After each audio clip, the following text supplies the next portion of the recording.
Bakit mahalaga na ang CSO ay laging nakasuporta sa agenda ng MILF na maisakatuparan po ang napagkasunduan sa Comprehensive Agreement in the Bangsamoro po? Minsan po ay ang gobyerno o ng MILF o ng MNLF ay dahil po sa kanilang lalong-lalo na ngayon na busy po tayo sa pagpapatakbo ng gobyerno tulad ng BARM. At ganun din po ang gobyerno ay busy pa rin.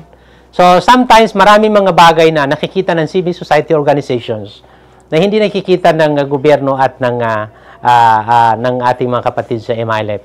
So kung kaya't tayo po yung parang nagiging tayo po yung kaya nga inikat pa tayo na magiging vigilant po tayo, no? Mapanuri po tayo doon sa mga nangyayari.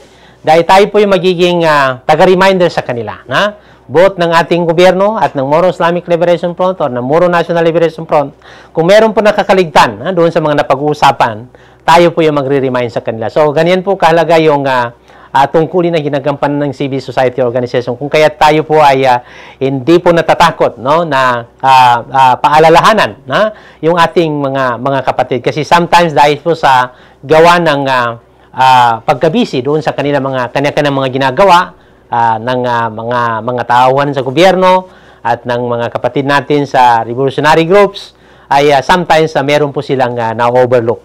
So, isa yan po na nakikita natin na maganda at nakikita naman talaga, no? Kung inyo pong maalala ay noong unang extension natin sa Bangsamoro Transition Authority ay it's the civil society organizations who took initiatives to assess the status of the implementations of the agreement. So nung makita natin na tila nga malayo pa tayo sa kung saan ay magiging ready na tayo doon sa regular government. So it's a civil society organization who took the initiative to assess the status of the implementation. So kaya nakita ng civil society organization. And then after that, nagkaroon tayo ng mga lobby. We lobby with the government, especially the legislators.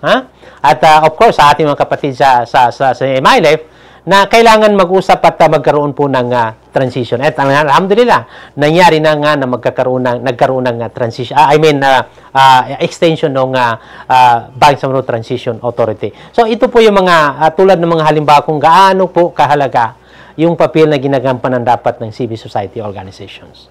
Ayan, Masya Allah.